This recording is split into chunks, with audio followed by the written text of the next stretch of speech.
am woke now, and I can prove it. Here you go. I love illegal immigrants. Yeah, sue me now. Sometimes I go down to Dover for the day, right? And I look out, right? I look for a boat, and I see a dinghy with about 60 of them, and I go over here, like, right? And I pull them into shore, and I go, women and children first. They go, there are no women and children. Just you lads, is it? Just come on, lads. Ricky Gervais is one of the funniest comedians around, and he isn't afraid to tackle any subject. People love him for his boldness, but what really makes him funny is more than just his witty humor. I tried to watch a bit of it, and I decided I'd rather watch Louis C.K. masturbate. Can't mention him anymore. Ricky Gervais is known for his sharp humor, but what really gets people laughing is how he highlights uncomfortable truths, the kind of things everyone thinks but won't say out loud. In this video, we're diving into his bold takes on woke culture, from censorship to jokes about identity and politics. Get ready for some of his most controversial moments. No topic is off limits, and no one is safe from his signature sarcasm. We'll start with Ricky's spots on Boris Johnson's controversial comments about Muslim women. Ricky always manages to find humor, even in the most sensitive subjects. It would say to me, you spoil that cat. I go, yeah, I do. It's a cat. It's not a person. What's the worst that can happen if you spoil a cat? Do you know what I mean? It doesn't grow up to be fucking Boris Johnson. It is...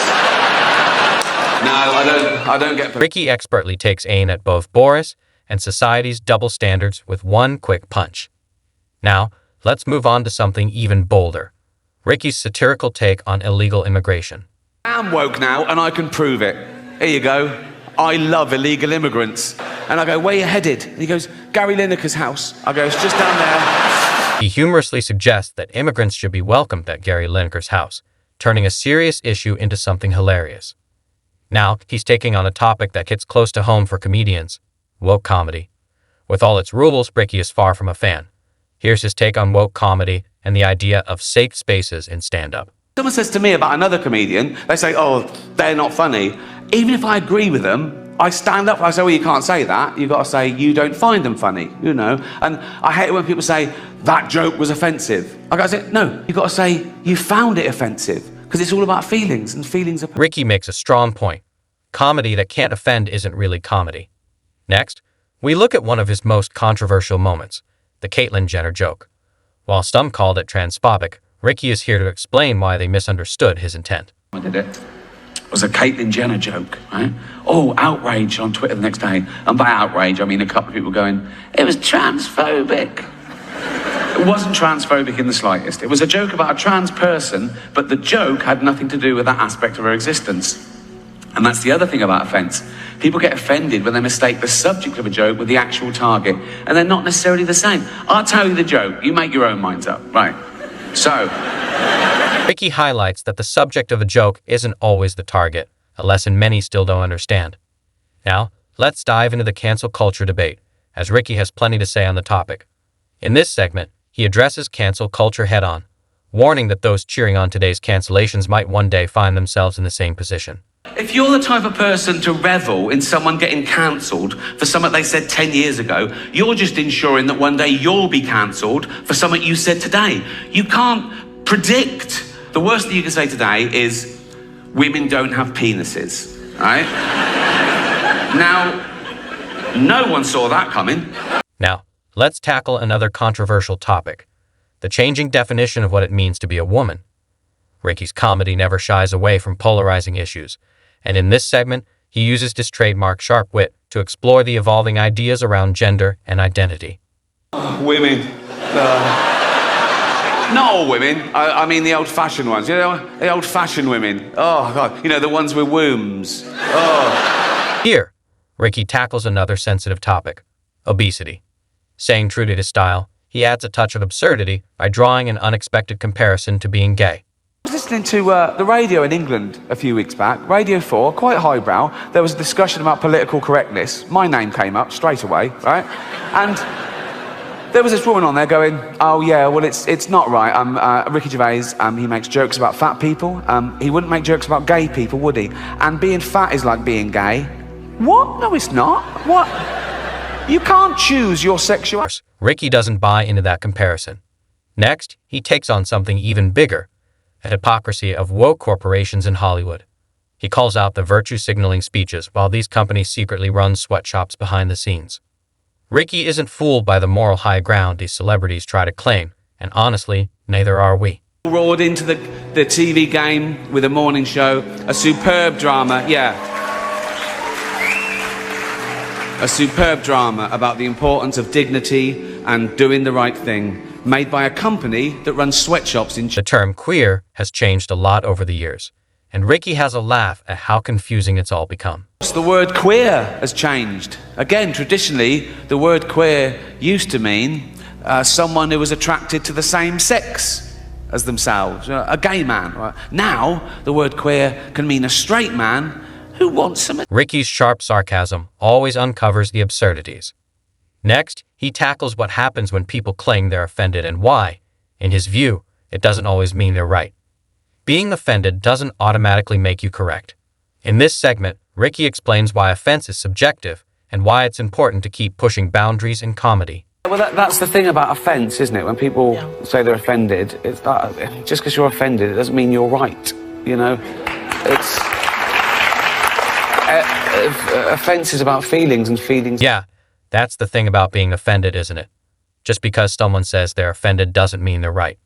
It's all about feelings, and feelings are personal. My last show, Supernature, dropped on Netflix last year. Big backlash, wasn't there? Big backlash. People going, you can't say that. You can. I did. Well, I am woke, and now I'm woke, the first thing I've got to do is change my Twitter bio. Because at the moment, it's like a list of the shows I've created. But now I'm woke, I've got to pop in the word anti-fascist. It's a fine line, but Ricky firmly believes that the best comedy challenges the status quo. Next, he talks about the reaction to his Netflix special, Supernature. The special sparked a lot of online controversy, but Ricky's response? Let's just say he's not losing any sleep over it. Cultural appropriation. Have you heard of that? Cultural appropriation, the latest no-no. Now, again, in my day, it was considered a good thing to swap ideas with other cultures, with other nations, to share things with other races, to assimilate. It was the opposite of racist. Now it's racist. He thinks controversy often helps a special gain more popularity. Next, he dives into another hot topic, cultural appropriation. It's been getting a lot of attention lately, but Ricky isn't convinced it's as big of an issue as people make it out to be. Here's his take on the matter. These people are virtue signaling. They're trying to bring people down to raise their own status. And they say it's because, no, we're protecting minorities. Like, they're basically saying minorities haven't got a sense of humour. I'm a white, heterosexual multi-millionaire, right? There's less than 1% of us. Ricky argues that pretending to support minorities without truly understanding their experiences is more condescending than progressive. Next, we dive into his views on the limits of free speech, especially in comedy. Ricky is passionate about freedom of expression, and here, he explains why making jokes about serious issues isn't the same as endorsing them. Explain to someone every day what freedom of speech means, particularly in the context of comedy, and particularly in the context of a joke, that a joke about a bad thing isn't as bad as the bad thing. It's not even necessarily condoning the bad thing. It could be anti the bad thing. It depends on the actual joke. And this woman said, you should never make jokes about food allergies. I should have left it, right? I sent back, I make jokes about AIDS, cancer, famine, and the Holocaust, right? And you're telling me I should never joke about food allergies. She sent back, yes, but the Holocaust didn't kill children. Well, it did, didn't it? It was horrible, the Holocaust.